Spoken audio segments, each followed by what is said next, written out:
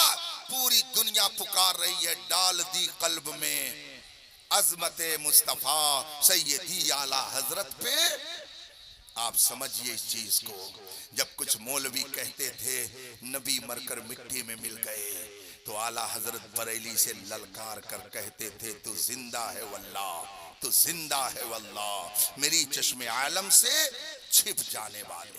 جب کچھ مولوی کتاب میں لکھ رہے تھے کہ نبی تو گاؤں کے چودھری کی طرح ہے، نبی تو اپنے بڑے بھائی کی طرح ہے، اس وقت امام احمد رضا اپنا قلم چلا کر آپ کے ایمان کے تحفظ کے لیے آواز لگا رہے تھے، سب سے اولا و اعلیٰ ہمارا نبی، سب سے بالا و والا ہمارا نبی۔ جب کہنے والے کہہ رہے تھے نبی سے کچھ مت مانگو، جس کا نام محمد یا علی ہے وہ کسی چیز کا مالک و مختار نہیں۔ بریلی کا رضا ہم کو سبق سنا رہا تھا، میں تو مالک ہی کہوں گا کہ ہو مالک کے حبیب، یعنی محبوب و محب میں نہیں میرا تیرا۔ جب کہنے والے کہہ رہے تھے یا رسول اللہ مت کہو یہ شرک ہے، امام احمد رضا للکار کر کہہ رہے تھے غیظ میں جل جائیں بے دینوں کے دل، یا رسول اللہ کی کثرت کیجئے۔ جب کہنے والے کہہ رہے تھے میلاد بدعت ہے، امام احمد رضا کہہ رہے تھے مثل فارس زلزلے ہو نجد میں ذکر آیات ولادت کیجئے۔ جب کہنے والے کہہ رہے تھے نبی کچھ نہیں دیتے، امام احمد رضا کہہ رہا تھا کون دیتا ہے؟ دینے کو منہ چاہیے، دینے والا ہے سچا ہمارا نبی۔ ایمان روح سے بولیے گا حسین ہمیں کس نے دیا، حسن مجتبی ہمیں کس نے دیا، سیدہ طاہرہ فاطمۃ الزہرا جیسی پاکیزہ کردار شخصیت ہمیں کس کے ذریعہ ملی، حضرت صدیق اکبر کو کس نے دیا، عمر فاروق اعظم کو کس نے دیا، حضرت عثمان غنی کو کس نے دیا، مولا کائنات ہم کو کس کے ذریعہ ملے، لا و رب العرش جس کو جو ملا ان سے ملا، بڑھتی ہے کونین میں نعمت رسول اللہ۔ اس پر قائم رہیے، مسلک اعلیٰ حضرت پر مضبوطی سے قائم رہیے۔ خوش نصیب ہیں وہ لوگ جنہوں نے میرے تاج الشریعہ کا دیدار کیا ہے، سبحان اللہ۔ وہ خوش نصیب ہیں جن کو ان کا دامن نصیب ہوا ہے، جنہوں نے دور سے دیکھا انہوں نے سمجھا کہ یہ پیر ہیں، لیکن جنہوں نے قریب سے دیکھا انہوں نے کہا ارے یہ صرف پیر ہی نہیں ہے، یہ غوث اعظم تک پہنچانے کی مضبوط زنجیر ہے، اتنی مضبوط زنجیر ہے کہ وہ خود فرماتے ہیں الحمدللہ میں قادری ہوں، لیکن یاد رکھنا میں تنہا اپنے لیے ہی نہیں کچھ کہہ رہا ہوں، بلکہ فرماتے ہیں اختر قادری خلد میں چل دیا، خلد واہ ہے ہر ایک قادری کے لیے۔ یہ قادری نسبت ہم کو کس نے دیا، غوث اعظم کس نے دیا، خواجہ غریب نواز کس نے دیا، ہم کہیں گے میرے مصطفیٰ نے دیا ہے، رسول پاک نے دیا ہے۔ اس لیے اگر کوئی کہتا ہے نبی کچھ نہیں دے سکتے اور اعلیٰ حضرت فرماتے ہیں سب نبی کے در سے ملتا ہے، تو اب دونوں کو ملانا یہ گویا یزیدیت اور حسینیت کو ایک کرنا ہے۔ یزیدیت اور حسینیت قیامت تک ایک نہیں ہو سکتی ہے۔ اسی طریقے سے گستاخان رسول کا طبقہ اور وفاداران مصطفیٰ کا طبقہ ایک کبھی نہیں ہو سکتا ہے۔ جو مصطفیٰ کا وفادار ہے وہ ہمارا ہے، جو ان کا نہیں ہے وہ ہمارا۔ اللہ تبارک و تعالی ہم کو اس پر عمل کی توفیق عطا فرمائے۔ اور جو لوگ کہتے ہیں حالت بہت خراب ہے، میدان کربلا سے زیادہ حالت خراب ہو گئی، یہ کہا ہو آج کل میدان کربلا سے زیادہ حالت خراب ہے کیا؟ ادھر کل 72، ادھر تھے 22,000،